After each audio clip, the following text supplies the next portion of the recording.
Allô tout le monde, bienvenue à ce live qui n'était pas prévu en fait. Bon, il fallait que je le mette quelque part dans ma semaine et puis voyant que le seul trou que j'avais était là, je n'ai pas avisé que j'allais faire un live avec la petite image souvent que je mets et puis que je dis l'heure et la journée à laquelle je fais un live.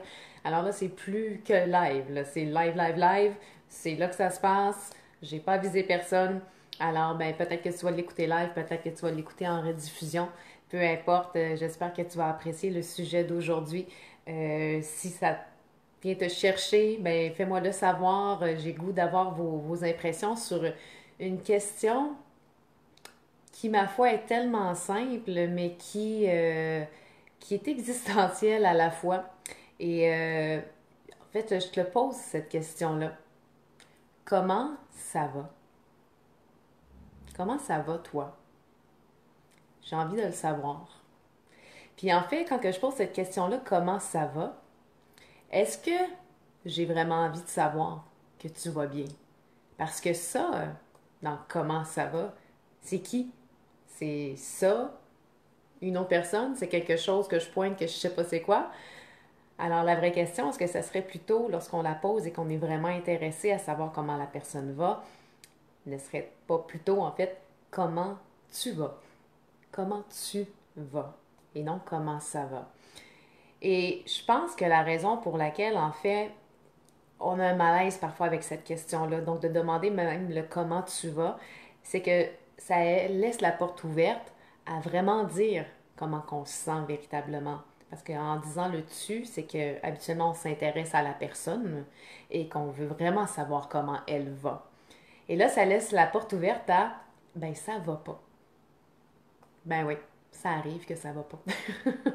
Ça arrive que on n'est pas dans une bonne journée, on n'est pas dans une bonne semaine, on n'est pas dans un bon mois, puis que ça va pas. Et la raison pour laquelle ça crée des malaises, je crois, c'est qu'on n'a pas été éduqué, on n'a pas appris comment gérer lorsque quelqu'un nous répond dans sa vérité que ça va pas, qu'il ne va pas bien. Alors, j'ai pensé à cette question-là un peu parce que, ben écoute, moi j'ai envie de te partager qu'en ce début d'année 2019, ben personnellement, moi, ça va plus ou moins bien. Je le cache souvent derrière un sourire. Je pense à plein de choses, il y a beaucoup de choses qui se présentent, c'est intéressant, mais là, pouf, faut mettre ça en place. Puis personnellement, en ce moment, ben ça va pas. Ça va pas.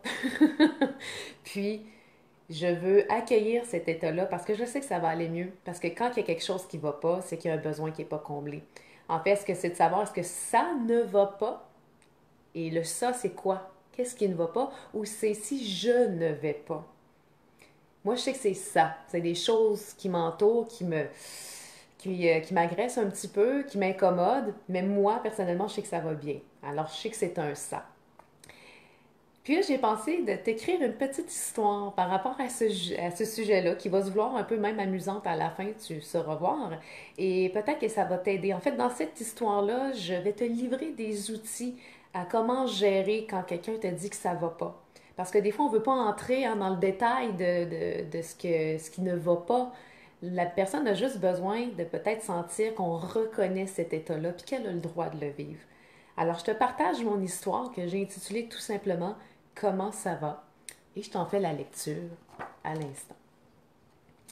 Mireille, étudiante en psychologie, posait cette question 100 fois par jour depuis bientôt 3 ans sans se douter qu'un matin, la réponse qu'elle en obtiendrait lui ferait réaliser combien cette question, ô simple, est probablement la question la plus psychologique des questions. Il était 6h42 du matin. Son premier client arrive et s'assoit derrière le comptoir. La chemise propre et les chaussures cirées ne pouvaient trahir la brume qui voilait le visage de l'homme.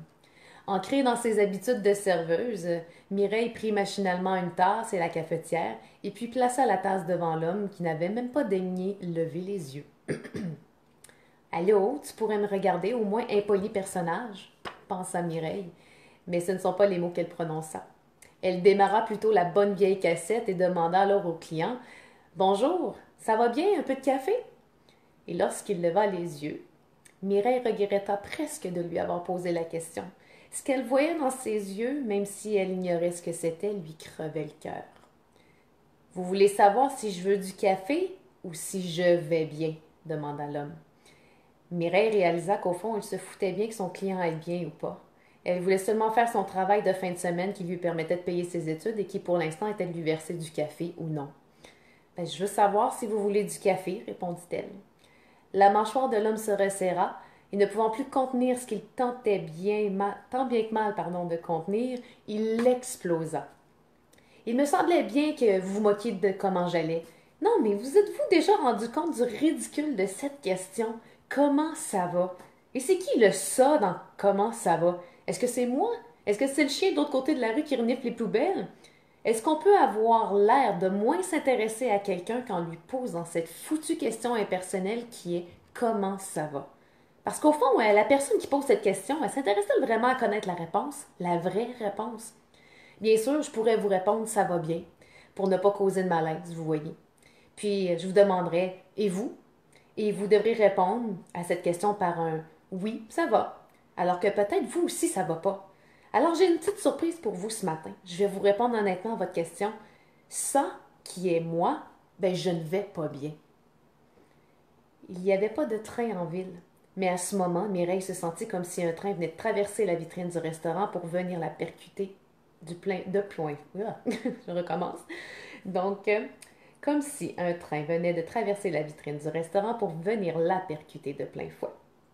Intérieurement, le choc la fit planer sur une distance de presque 3 ans pour atterrir à cette journée, peu de temps après son embauche, où elle n'allait pas et où poser la question comment ça va l'angoissait au plus haut point, car elle savait qu'elle devrait afficher un douloureux faux sourire sur son visage, faire semblant et répondre ça va bien. Alors que ce qu'elle avait vraiment envie de dire, c'était que ça n'allait pas. Vraiment pas. Mireille comprit. Elle comprit exactement ce que l'homme voulait dire. Elle comprit que cette question de politesse n'était pas tellement si polie si on ne s'intéressait pas honnêtement à la personne devant soi et à entendre la vraie réponse. Par contre, elle savait que ça pouvait être lourd de l'entendre et que monsieur, madame, tout le monde ne sont pas outillés pour désamorcer le débordement qui suit un je ne vais pas bien. Par ses études, Mireille avait quelques outils et c'était le moment de les mettre en pratique.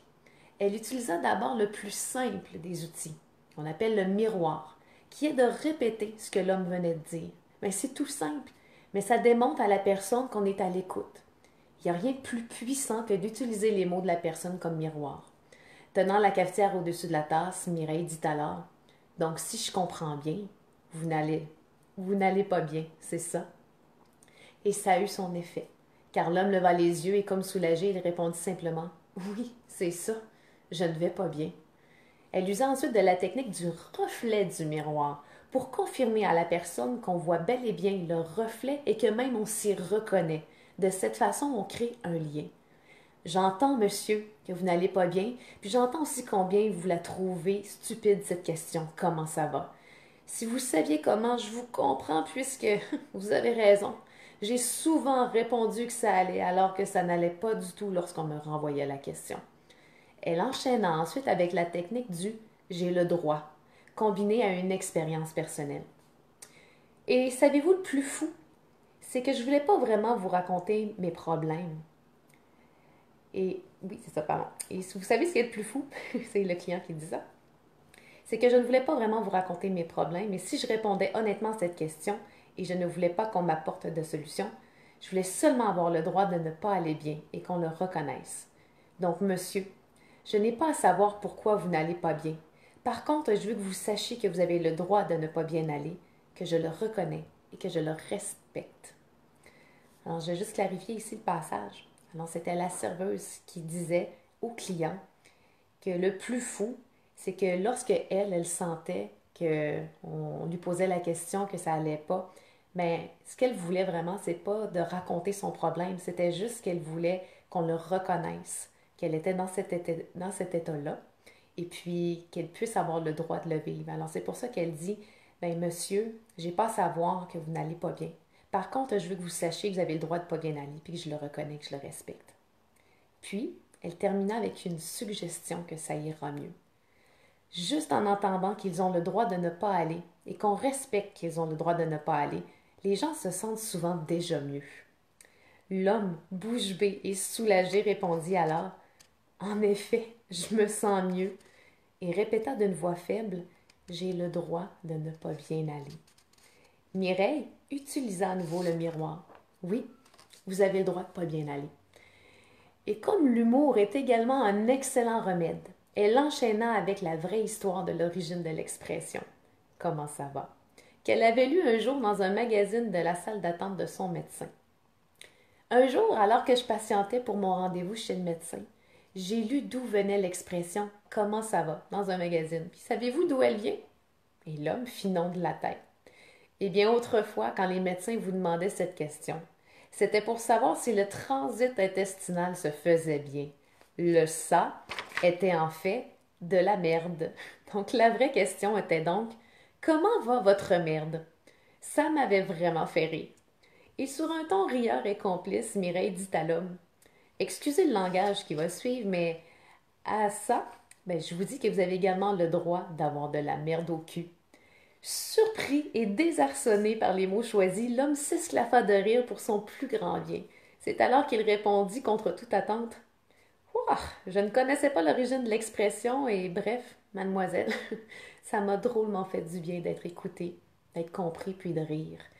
Il est temps maintenant de m'essuyer la merde au cul. À son tour, Mireille fut prise par une quinte de rire et comprit que l'homme savait ce qu'il devait faire pour aller mieux. Mireille fut remplie de gratitude à la fin de la journée d'avoir eu cet homme à son comptoir qui lui rappela que les grandes questions existentielles sont souvent les plus simples. Elle se dit même que tout le monde devrait connaître ces outils simples de psychologie et de communication afin de mieux communiquer et de se comprendre. Peut-être devrais-je en faire une histoire, se disait-elle. Se dit-elle. Alors, malgré mes petites difficultés à vous la lire aujourd'hui, cette histoire, j'étais contente de vous la partager, ne serait-ce que pour vous livrer, vous transmettre des outils qui peuvent vous être utiles lorsque quelqu'un, vous lui posez la question comment ça va ou comment tu vas, et puis que la réponse est peut-être ça va pas bien. C'est d'être dans l'accueil de l'état de cette personne-là, lui dire qu'elle a le droit de se sentir comme ça sans avoir besoin de savoir les raisons pour lesquelles elle se sent pas bien, de lui dire qu'elle a le droit, puis de faire en sorte aussi que vous aussi, vous êtes déjà passé par là, de lui faire comprendre que c'est naturel, que ça vous est déjà arrivé, donc ça crée le lien. Puis des fois, à votre façon, d'ajouter une petite touche d'humour pour désamorcer la situation, faire comprendre à la personne que pour l'instant, ça va pas, puis qu'éventuellement, ça va aller mieux, qu'il y a des solutions. Alors, tout simplement, petit outil super simple, d'être dans l'accueil de l'état de la personne qui est devant vous et de s'y intéresser vraiment si vous posez la question comment tu vas. Alors sur ce, j'espère que tu vas bien. Puis si ça va pas, puis tu peux me le partager, je vais te lire, je vais te répondre. Tu peux venir me parler en privé aussi, parce que comme toi, ça m'arrive de pas aller, comme en ce moment. Alors, je te souhaite une belle fin de journée, puis je t'embrasse fort fort fort, et à des jours qui vont être un petit peu mieux, jusqu'à on ne sait pas quand. Bref. Alors, je t'embrasse à nouveau. Je te souhaite une belle fin de journée. Bye bye.